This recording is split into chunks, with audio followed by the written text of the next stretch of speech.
Noah Peterson had spent the better part of his adult life building things other people didn't understand. While most retired men were downsizing, traveling, or slowly surrendering to routine, Noah was doing the opposite, turning his 30-acre plot just outside of Decker County into a fully self-sufficient compound. Not a bunker, not a farm in the romanticized Instagram sense, but a genuine piece of modern off-grid engineering. Solar banks, battery arrays, sub-level wiring, a small workshop powered independently from the main structure, and a house with passive thermal regulation that made HVAC almost unnecessary. It wasn't about escaping the world. It was about keeping it at a respectful distance. After 3 decades in the energy optimization industry, he had seen too much negligence, too much greed, too many systems patched together for profit instead of endurance. His own land would be different, clean, deliberate, resilient. Everything he owned, he maintained. Everything that ran, he understood. It was, in many ways, the most peaceful time of his life. The neighbors didn't talk much, and he didn't mind. Those who had lived nearby for years had learned that Noah wasn't unfriendly, just uninterested in small talk. He helped when asked, offered tools when needed, and even consulted for free once when someone's well pump went haywire during a freeze. But mostly, he kept to himself. That balance shifted when Karen Lowry moved into the adjacent property. The house had been empty for months, bank-owned and poorly maintained, until someone scooped it up for cheap, renovated it with city-style flair, and sold it off to someone who, at first glance, didn't seem like she belonged in the rural outskirts of anything. Karen arrived in a spotless white SUV, her hair perfectly set, her tone direct and unshakably bright. The kind of bright that people use when they assume everyone else wants to be a part of their plans. She introduced herself 2 days after moving in. Noah had just finished mounting a new switch relay under the shed's wall cabinet when he heard footsteps on the gravel path leading toward his porch. Karen stood there, waving a little too long, carrying a gift bag wrapped in foil. "Welcome from your new neighbor," she said, as if he were the one who had just arrived. He wiped his hands on a rag, nodded, and thanked her. The bag contained lavender soap, a card with gold embossing, and a printout listing her contact information, including 3 social media links. She talked a lot about her previous home in the city, how she'd always dreamed of country air, how peaceful it all seemed out here. Noah said little. When she asked about his setup, "Are those all your panels? They look so serious." He just nodded and told her they worked well for what he needed. She made a joke about plugging in her hot tub if the grid went down and laughed. Noah didn't. Over the next few weeks, Karen kept appearing. Sometimes she'd wave from her back deck while he was working near the greenhouse. Sometimes she'd show up at the property line with questions. "Have you noticed the internet out? Did you see that coyote last night?" He responded when necessary, but didn't engage. He wasn't being rude. He just wasn't looking for involvement. Meanwhile, her property underwent changes. A contractor came and dug trenches through her backyard. A white plastic utility box appeared near the fence. Then the sounds started, every evening around 7:30. The distant hum of a water pump, the low vibration of heaters, bubbling jets. Her hot tub. It wasn't his business, until his system started acting up. It was subtle at first, nothing a layperson would notice. The power bank would drain just slightly more overnight than the data models predicted. One day, it dropped 8% while he was sleeping, despite no changes in ambient temperature or equipment usage. He ran diagnostics, checked every line, confirmed there were no faulty panels, no unexpected inverters kicking in. But it kept happening. Incrementally, irregularly, but always late at night between 10 and 2. Eventually, he couldn't ignore the numbers. His system was bleeding power somewhere. He considered sabotage, but there were no signs of tampering. No panels broken, no lines clipped, no entry into his tool shed. Still, something felt off. He cross-checked his logs against local sunrise and sunset data, temperature shifts, even animal movement patterns that might be triggering systems. Nothing explained the excess drain. On the fourth night in a row of unexplained loss, he got up before dawn and walked the perimeter. It was still dark, fog curling across the field like breath on a mirror. The dew made every step sound heavier. He walked past the solar banks, past the southern edge of the greenhouse toward the fence that bordered Karen's land. Then he saw it. A faint impression in the soil near the concrete anchor. Disturbed dirt, like someone had knelt there. Closer inspection revealed something more. A conduit, buried just beneath the topsoil, gray and smooth and definitely not part of his original installation. Noah didn't panic. He didn't shout or march over to her property. Instead, he returned to his workbench, reviewed his wiring layouts, and compared the angles and distances. He realized the conduit had been spliced into one of the auxiliary lines running along the edge of his storage system. An older, rarely used port he'd left in place during an upgrade, but had disconnected from active use. Or so he'd thought.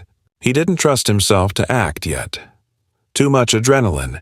He called a licensed independent electrician, someone he'd worked with before, and asked him to inspect the line as a third-party observer. The man came that afternoon, ran a live trace, and confirmed it. A low-gauge draw, steady and deliberate, coming from the conduit and extending directly into Karen's backyard. Noah listened silently as the technician gave his professional opinion.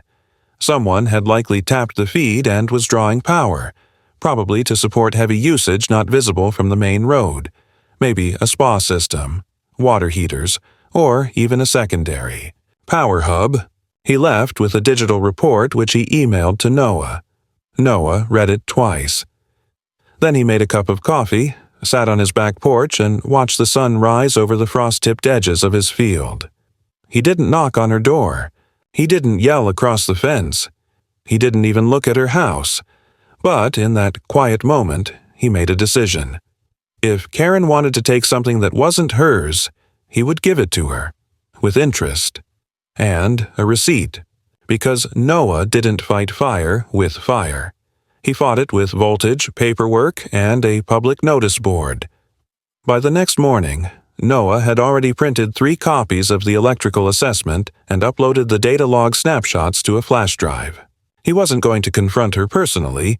He knew better than to invite escalation on her terms.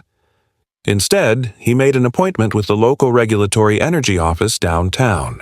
The clerk at the counter didn't raise an eyebrow when he explained the situation. A suspected unauthorized tap into a private solar grid, documented third-party verification, confirmed conduit trace into a neighboring residential lot. She just nodded, stapled his forms together, and gave him a tracking number for his complaint. "It'll go to review," she said. "You'll get a notice in the mail within 2 weeks." Noah thanked her, quietly noting the bureaucracy's pace, and walked out. He didn't like waiting for problems to fester, but he wasn't going to cut corners either. That was what people like Karen did. 2 days later, as if on cue, a note appeared in his mailbox. Not from the county, but from the Neighborhood Management Committee, printed in bold font on bright yellow paper.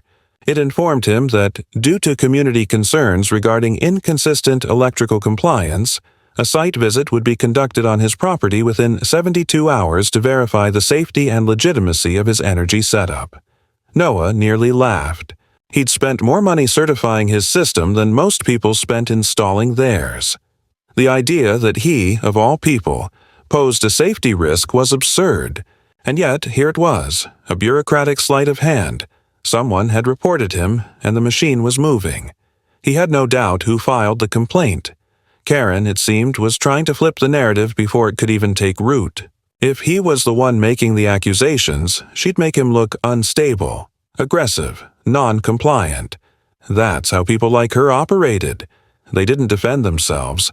They attacked first, loudly, and often in writing. Still, he didn't panic. He reviewed his permits, his diagrams, and pulled out all the signed documentation from the original installation. Compliance statements, inspection logs, service agreements, and the most recent certification from a state-licensed solar specialist. It was enough to bury a false claim 10 feet under. The only thing that annoyed him was the waste of time. When the inspection team arrived, two men in branded jackets, accompanied by a polite but obviously uncomfortable representative from the Community Management Board, they were greeted with hospitality and a full briefing folder. Noah showed them every panel, every battery, and the isolated power routing system that kept his energy generation separate from any public access point.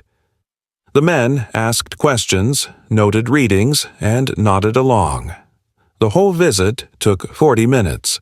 As they left, one of them said, "This is the cleanest setup we've seen all year.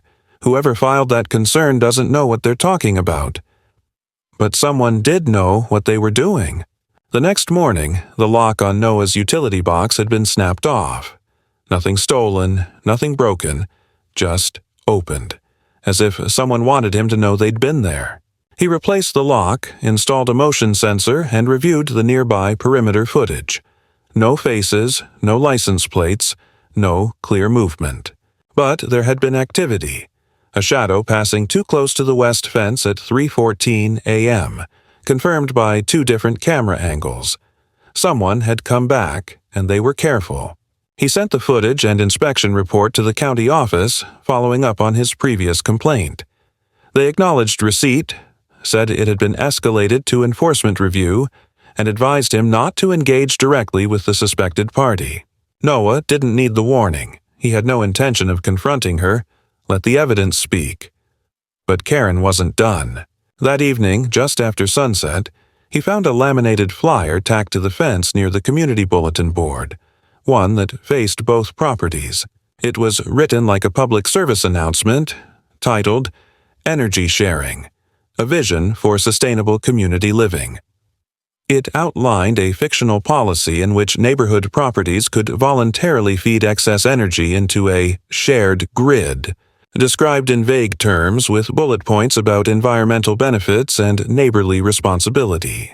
It was unsigned, unbranded, and full of meaningless jargon, but the implication was obvious.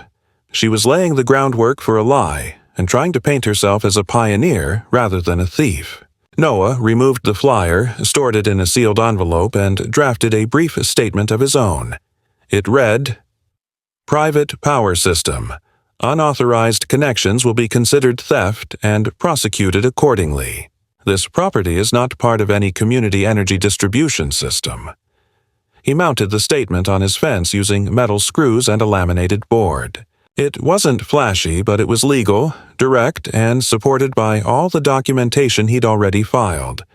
If she wanted to make this a spectacle, he would respond with fact, law, and patience.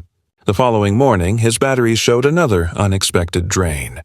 This time, he bypassed the conduit entirely, sealed the spliced port with an insulated cap, and locked the system into manual override. He didn't want a power war, but he wasn't going to be a passive donor to someone else's luxury appliances. He rerouted the surplus energy into his greenhouse lighting system, putting the extra load to use in his own operations. Let her spa run cold. By week's end, a letter arrived from the county office. His complaint had been reviewed and forwarded to the local enforcement division for further investigation. If necessary, a field agent would be dispatched.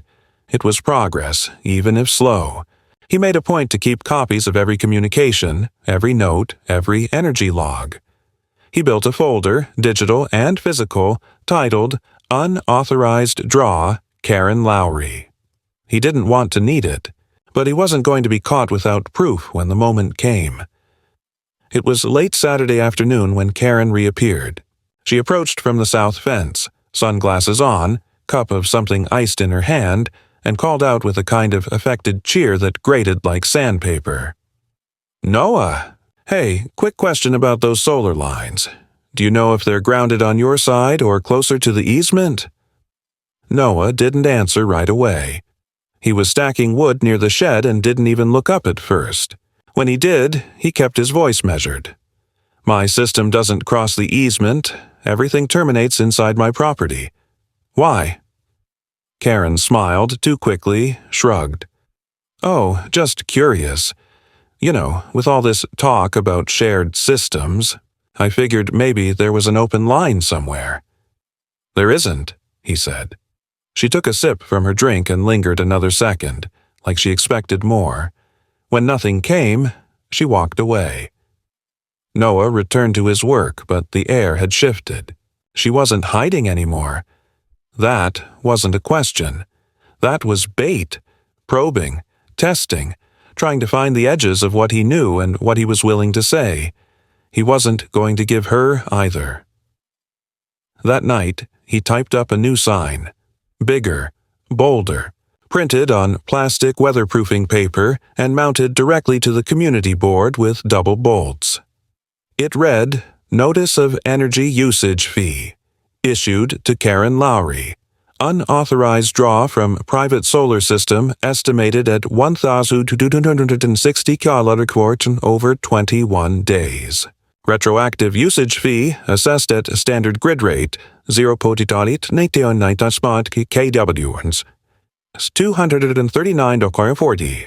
Full report on file. Payment requested within 15 days. Property under audit. Further action pending." Below that was a printed line in small font. "This is not a joke. This is a formal notification.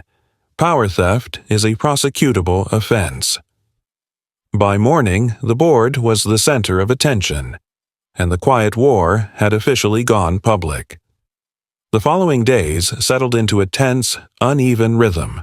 Noah continued his routines, tending to the greenhouse in the mornings, running maintenance checks on his water lines and equipment in the afternoons, logging his system data at night.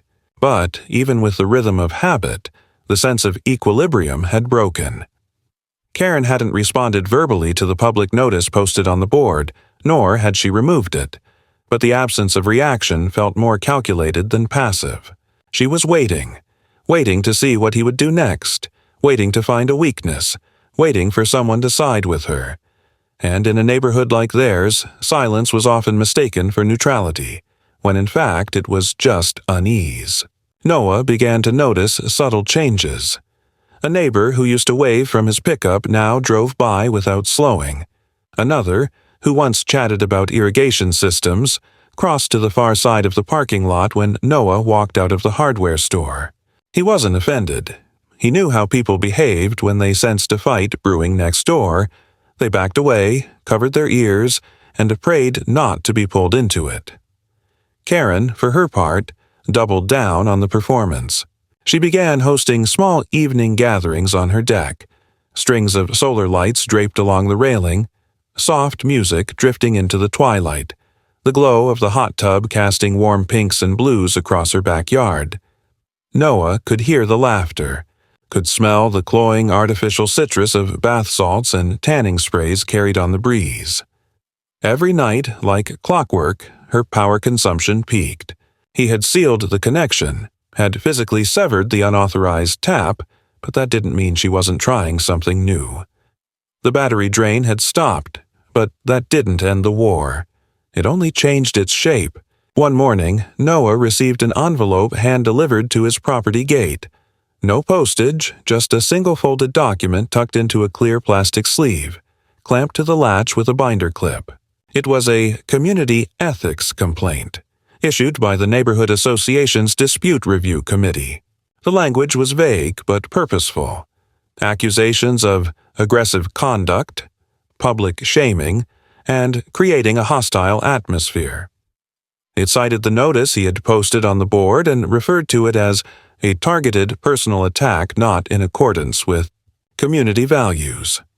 The complaint did not mention Karen's name, nor the allegations of power theft, nor the evidence Noah had provided. It simply condemned his response. In short, the system had decided that the reaction, not the provocation, was the greater offense. He read the complaint twice, folded it neatly, and placed it beside the rest of his growing file. He wasn't surprised. People rarely punished the first offense. They punished the first person to make them uncomfortable about it. And Noah's directness, his refusal to whisper his grievances through back channels, had made a lot of people uncomfortable. The next escalation came not through paperwork, but through infrastructure. Noah returned home one afternoon after picking up irrigation fittings in town to find a white pickup truck idling near his south fence. Two men in utility uniforms were standing by the far corner of his lot, holding clipboards and gesturing toward his electrical panel. Noah approached calmly, introduced himself, and asked what they were doing. The older of the two men responded with a polite but unshakable authority, stating that they were here for a follow-up site visit related to a request for compliance clarification. Noah asked who submitted the request. They said it came through the neighborhood's administrative liaison, based on community concerns about the visibility and safety of exposed wiring. Exposed wiring. The words hung in the air like a bad punchline. Noah's system was housed in steel-jacketed conduit with dual-layer insulation buried per code and shielded from view by hedging and lattice work. There was nothing exposed, nothing unpermitted, but that wasn't the point. This wasn't about violations.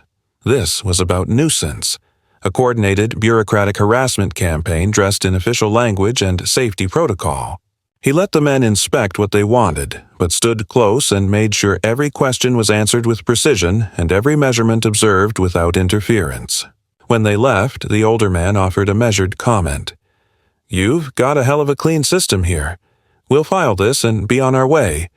But—" he glanced sideways. "Someone's stirring the pot, and they're using our forms to do it." Noah thanked them, returned to his house, and logged the visit with date, time, and full detail. He knew what was next. People like Karen didn't just use bureaucracy to distract. They used it to exhaust. Because the more hoops you had to jump through, the less time you had to build your case. And if she could keep him reactive, she could frame herself as the victim of obsession, paint him as the neighborhood crank, and wear down his credibility until no one remembered why any of this had started in the first place. So Noah changed tactics. He didn't argue. He didn't defend. He adjusted. He rerouted every non-essential line through an internal loop, reducing the external wiring footprint of his system to a bare minimum. He added coded locks to his inverters, reinforced his battery enclosure, and reran his ground lines deeper to avoid surface interference.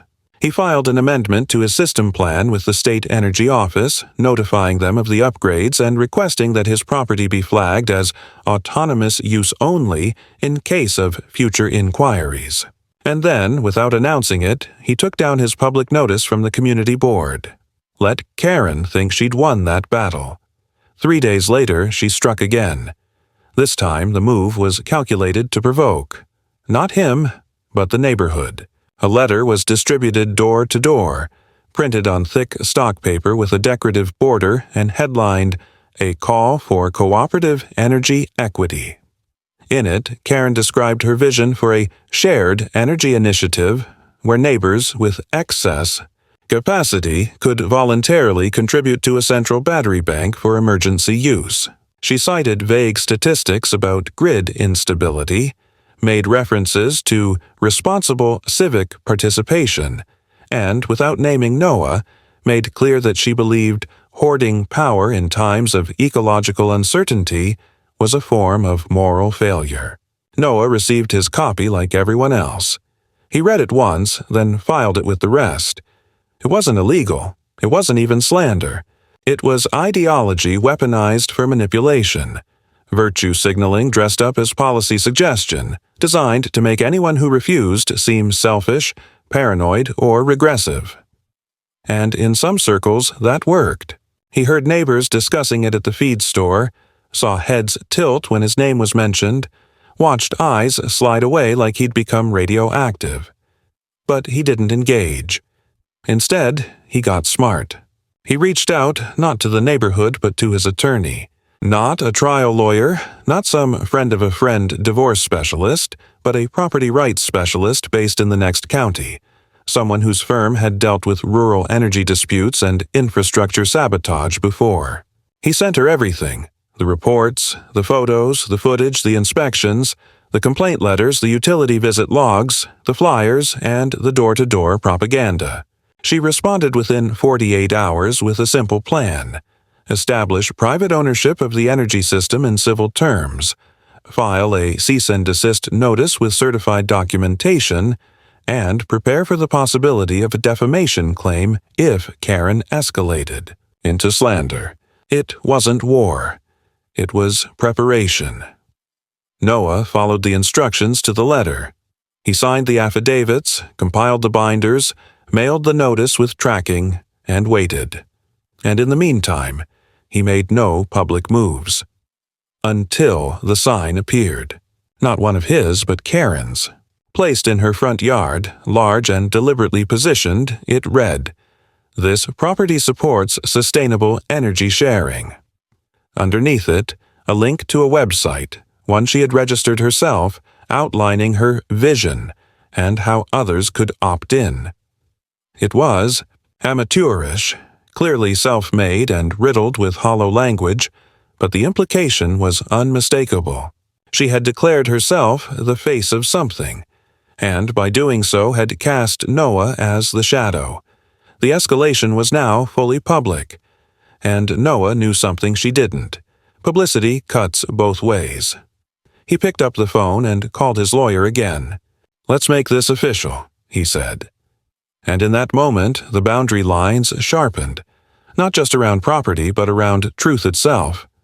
Noah didn't expect the legal cease and desist notice to resolve anything immediately. People like Karen rarely folded at the sight of a certified envelope.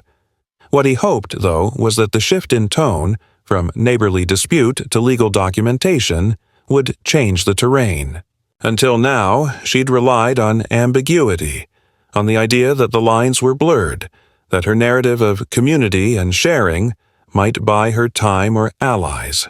But a cease and desist, especially one citing unauthorized utility access, property rights, and misrepresentation, didn't leave room for rhetorical games. It declared something very clear. This was no longer a disagreement. It was now a matter of liability. The delivery was confirmed by the courier. Karen signed for it herself. Noah received the confirmation email while repairing the west perimeter drain pipe, and as he wiped his hands and stared at the screen, he wondered what expression she'd worn when she read the first line. Did she scoff? Toss it aside?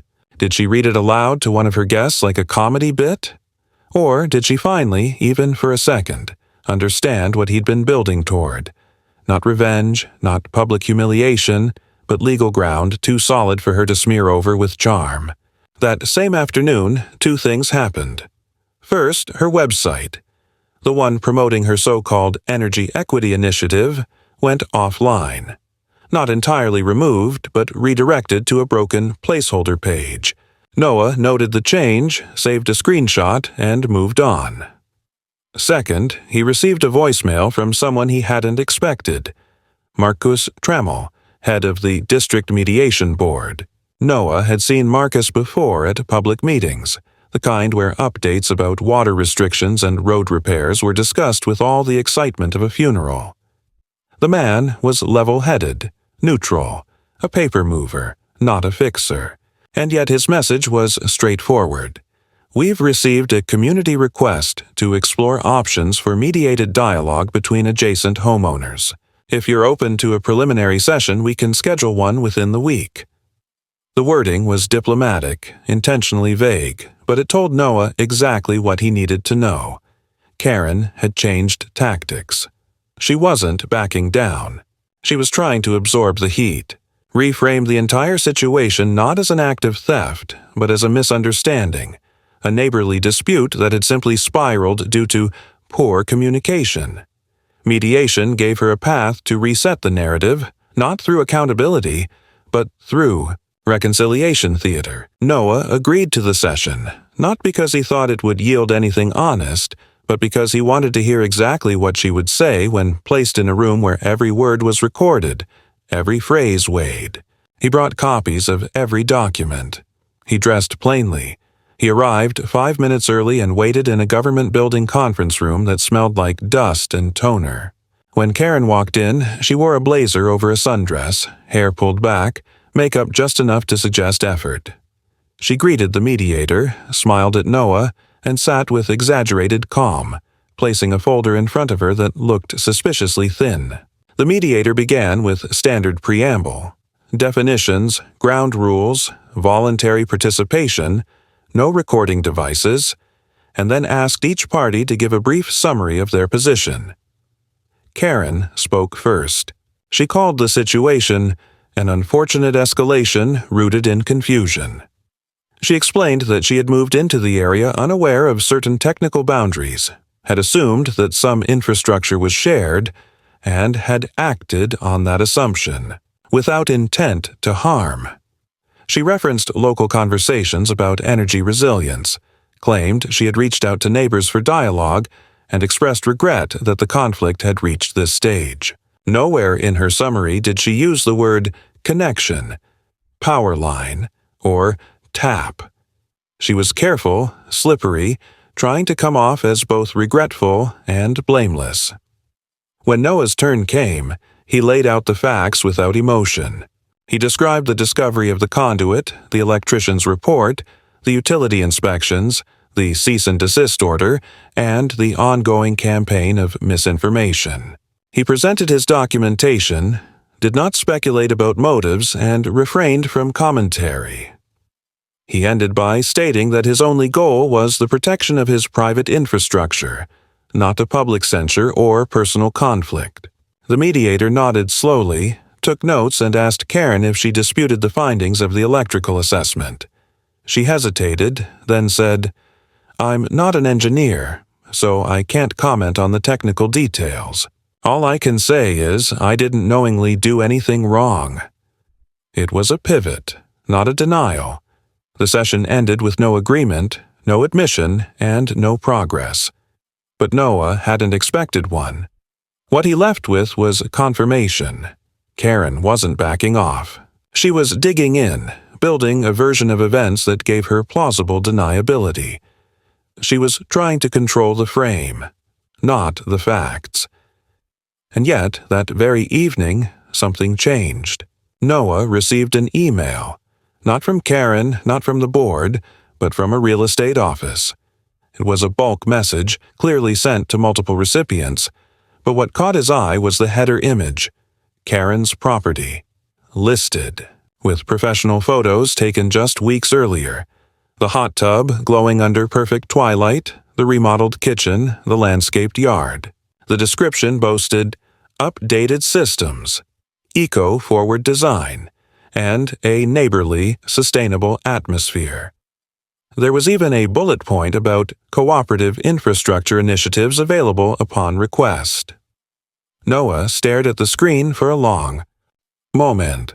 She wasn't fighting anymore. She was leaving. But not because she'd lost. Because she'd decided to cash out before the story caught up with her. She wanted to turn the page while her version was still the one being read. He didn't celebrate. He didn't tell anyone. He made no changes to his system, didn't relax his protocols, didn't assume the matter was over. Because until the papers were signed, and the property transferred, and the power grid physically cleared, anything could happen.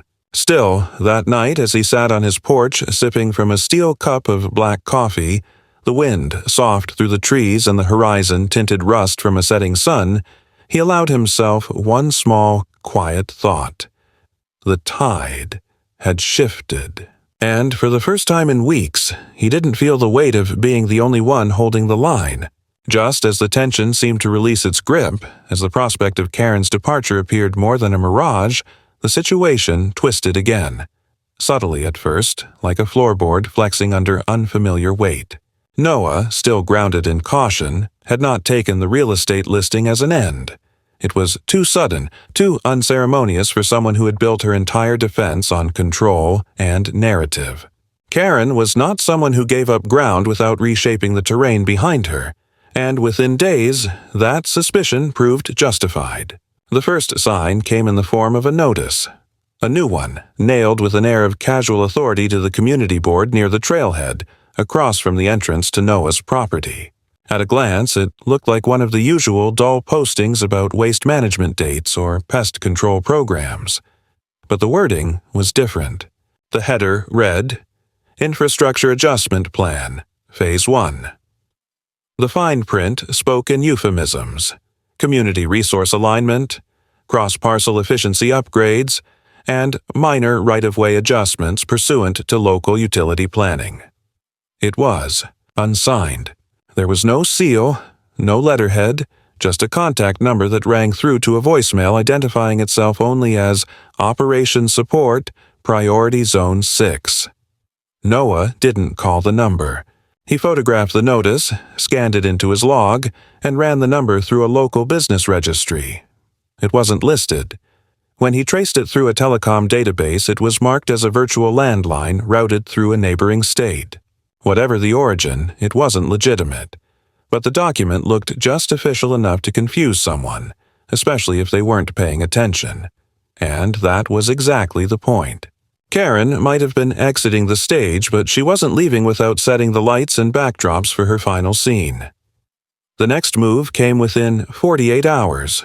Noah returned from town to find two unfamiliar men in reflective vests walking the southern edge of his property line. They weren't the usual county inspectors or utility workers. Their gear was mismatched, their clipboards blank. When he approached them calmly and asked who they were with, one muttered something about contracted pre-survey work, while the other averted his eyes. Noah asked for credentials. They had none. He asked who sent them. We were told this area was flagged for integration assessment, the first one offered, as though the words themselves had meaning beyond obfuscation. When pressed further, the second man began to retreat, apologizing vaguely before the two of them walked, briskly, not quite fleeing, back toward an unmarked white van parked down the gravel slope. Noah followed at a distance until they were out of sight, then recorded a full description of the encounter, filed a complaint with the county office, and forwarded the incident report to his attorney. She responded within the hour. Escalate, file a protective order against unauthorized property access, and request immediate clarification from the Planning Commission. He did all of it. Then came the tampering. 3 nights later, around 2:00 a.m., his motion sensors pinged. The alert wasn't dramatic, just a soft vibration on the floor of his bedroom, linked to a silent system he'd built himself, one that relied on pressure changes rather than cameras or traditional alarms. Noah slipped from bed, moved without turning on the lights, and crossed to the control panel embedded inside his closet. The readings showed minor disturbance near the western battery hub, just one ping, 2 minutes prior. He checked the live feed. Nothing moving now, but the gravel bore shallow tracks. Recent. Someone had come and gone quickly, not long enough to damage anything, but long enough to test boundaries. He didn't go outside immediately. Instead, he waited until dawn, checked the panel casing, and found a slight smear of oil on the lower bolt. Fingerprint level, easily missed by someone in a hurry. No lock had been broken, no hardware disturbed, but the implication was obvious. They'd tried to see if he'd left the system open. He hadn't. Every access point was triple sealed, tamper-tagged, and internally alarmed. Still, it was the first direct violation since Karen's connection had been severed. The same morning, a new listing appeared online, Karen's property again, relisted, but now under a different agency. The images were recycled, but the language had changed. Gone were the phrases about cooperative living and shared resources. In their place was a new narrative, one emphasizing privacy, seclusion, and fully independent utilities. Noah stared at that phrase, fully independent utilities, and felt a wave of dry disgust rise in his chest. Not only had she stripped away every trace of the cooperative narrative she'd used to justify her theft, but she had inverted the truth entirely. She was now marketing the very thing she'd spent months trying to dismantle. It wasn't just hypocrisy. It was a pivot so cynical that it felt like a challenge. Noah didn't retaliate. He sent the updated listing to his attorney. Her advice was simple. Keep gathering, stay on record, let the contradictions accumulate. People like Karen often destroyed themselves faster than any lawsuit could. But the final trigger came not from her, but from the association office. A letter this time delivered by certified mail, printed on embossed paper and signed by a new name. It cited recent inquiries into boundary delineations related to subterranean infrastructure, and stated that, pending evaluation, properties identified with potential integration pathways should avoid unilateral modifications to service configurations. It was legal jargon pretending to be policy, written in a way that said nothing while suggesting everything. Noah saw through it instantly. It wasn't an order. It wasn't even a real regulation. It was a scare tactic, a way to paralyze him with the threat of some undefined consequence to keep him uncertain, passive, doubting his own authority. He didn't hesitate. He called his lawyer, dictated the letter line by line, then mailed a formal rebuttal to the association, citing relevant property code, attaching notarized documentation of his system's legal autonomy, and concluding with a clause of non-interference backed by 2 state-level precedents she had supplied. He sent copies to both the county and the regional planning committee. And finally, he returned to the board near the trailhead, not with a notice, not with a poster, but with a single laminated document, the full legal outline of his system's status, affixed next to the bogus infrastructure posting. Nothing dramatic, no accusations, just the truth, in black and white, where everyone could see it. Within 72 hours, the infrastructure adjustment plan posting disappeared. A week later, the unmarked white van didn't return. But Noah knew better than to call it a win.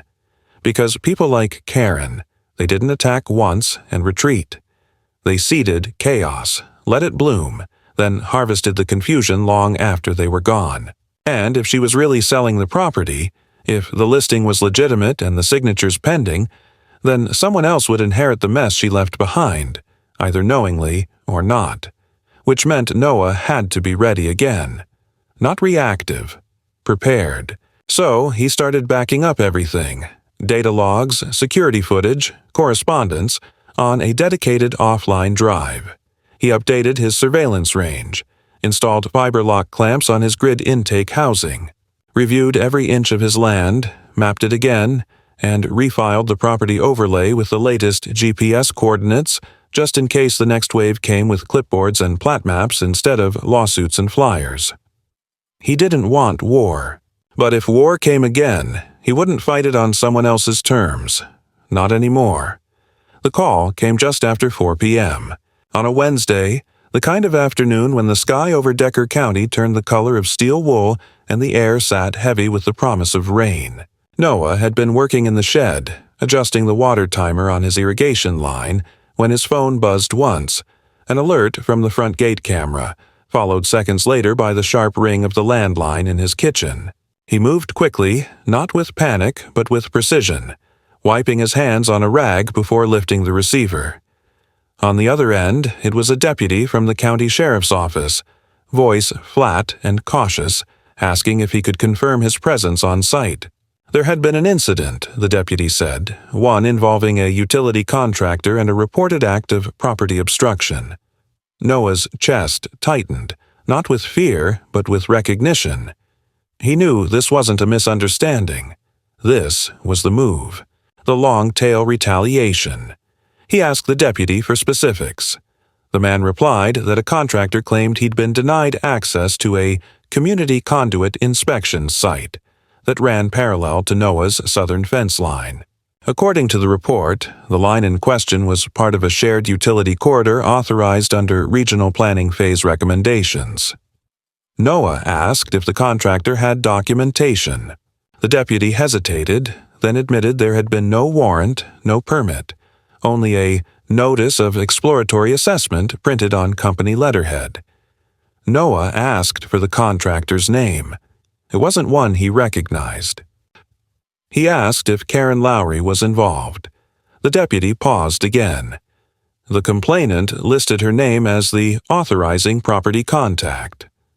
There it was, her signature, invisible on paper but written all over the play. She hadn't retreated. She'd simply reshuffled her attack behind a fresh proxy. Noah told the deputy he had no shared conduit, no public corridor, and no infrastructure that extended beyond his legal boundary. He offered to send the property map, grid certifications, and legal filings to the department immediately. The deputy agreed, clearly relieved that he didn't have to escalate further, and ended the call with a promise to review the materials and follow up. Noah hung up slowly, standing in the middle of his kitchen with the world silent around him except for the faint hum of his refrigerator and the creak of the rafters. Then he walked to his desk, turned on his terminal, and began sending files. Folders marked with timestamps, scanned deeds, notarized letters, third-party audits, a paper trail so thorough it could bury a courthouse. He copied his attorney on every message. Within 2 hours, the sheriff's department had reviewed the documents and issued a stand-down notice to the contractor. No further visits were permitted without legal clearance. But it wasn't over, because that same night, someone came back. Just after midnight, his exterior motion sensor tripped, not near the main entry but on the far side of the greenhouse where the terrain dipped and sightlines narrowed. Noah was already awake, sitting at his table with a mug of coffee that had gone cold half an hour earlier. He moved to his surveillance monitor, eyes scanning the grainy footage. There was a figure, hooded, crouched low, moving along the edge of the property, carrying what looked like a coil of wire. Not fast, not erratic. This was deliberate, calculated. Noah zoomed the feed and saw the person approach the fence post where the severed conduit had once been connected. The individual kneeled, reached into a tool bag, and began manipulating something near the base of the fence. Noah didn't hesitate. He dialed the non-emergency dispatch line, provided his location, and stated calmly that he had a trespasser attempting unauthorized access to a private utility system. While the line rang, he watched the intruder freeze, look up, and dart back into the shadows. Within seconds, they were gone. Too fast to catch, but not fast enough to avoid the camera. He saved the footage and uploaded a copy to his cloud drive. Then, he waited for the patrol unit to arrive. When they did, 25 minutes later, Noah met them at the edge of his drive, flashlight in one hand, the other holding a sealed envelope of documentation. He showed the officers where the trespasser had knelt, pointed out the disturbed soil, and offered the video. The officers took it all down, promised to file the report, and advised Noah to consider installing additional lighting. He nodded, thanked them, and returned to the house. But the final blow didn't come from the dark. It came again through the front gate, neatly packaged in a white envelope hand-delivered the next afternoon. It was from Karen. Not through a lawyer. Not from an agency. From her, directly, addressed in her own pen. The letter was brief, typed, and written in the same performative tone she had used in every public interaction. It stated that in light of recent tensions and deeply unfortunate misunderstandings, she had decided to cancel her pending property sale and would instead pursue mediation through alternative channels. It cited a continuing pattern of hostile behavior and emotional distress resulting from sustained reputational attacks. She requested that Noah cease the posting of any further notices, emails, or communications that involved her name or referenced her property, and hinted, though never explicitly stated, that legal options remained under consideration. Noah read the letter 3 times. The first read gave him that sharp, familiar spike of anger. The gall of it, the rewriting of events, the attempt to reframe her violations as his aggression. The second read brought something else, an analytical detachment. This wasn't a warning. It was a test, a pressure check. She was gauging his reaction. The third time, he folded the letter, placed it in a plastic sleeve, and added it to the file. He didn't respond. Not yet. Instead, he met with his attorney the following morning, in person. Over strong coffee and a stack of organized documents, they discussed escalation options. A cease and desist had already been issued. Now it was time to move forward. Together, they prepared a preliminary complaint, civil, not criminal, for utility tampering, defamation by implication, and harassment through false reports. The burden of proof was high, but Noah had been building it piece by piece for months. He had the maps, the logs, the signatures, the footage, and now a pattern. He left her office feeling for the first time not just defensive, but offensive, not aggressive, strategic. By the time he returned home, the wind had shifted again. The heat of summer had begun to soften, and the cicadas gave their afternoon song in full voice. Noah stepped onto his porch, took in the stillness, and let it settle into his bones. He knew the road ahead wouldn't be clean. The case might take weeks, maybe longer. Karen might file counterclaims, might enlist some freshly scrubbed firm to put a new name on her same story. But the ground was firmer now. His foundation wasn't just the solar system beneath his feet, or the layers of gravel under his boots. It was in the facts, in the law, in the quiet, methodical record of what had been done, and who had done it. And if she wanted to take this to court, so be it. He'd see her there, with a flash drive, a printed transcript, and a ledger of everything she'd thought would never come back to her. Weeks passed, and the courtroom never saw them. Karen, despite all her insinuations and vague threats, never filed a countersuit. Her letter sat dormant, unanswered, with no legal action behind it, just another attempt to control the narrative through implication rather than substance. Noah's attorney followed through, submitting the preliminary complaint with attached evidence, and the process began its quiet march through the system. Intake, review, procedural scheduling. But even before the county clerk had a chance to assign a case number, the decision had already been made in more practical terms. One morning, Noah received a notification from the real estate office he'd been monitoring out of habit. The property next door had been officially removed from the market. Not sold, withdrawn. The listing was gone, the photos deleted, and the promotional language scrubbed. Karen was no longer trying to leave. She was digging in again. But the momentum she'd once manipulated so easily had turned against her.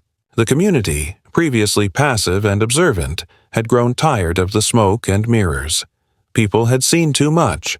Flyers, accusations, unexpected visits from strangers claiming access rights to land that was not theirs.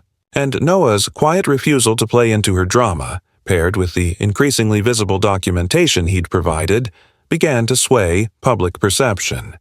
No dramatic speeches, no confrontations, just facts, consistency, and boundaries.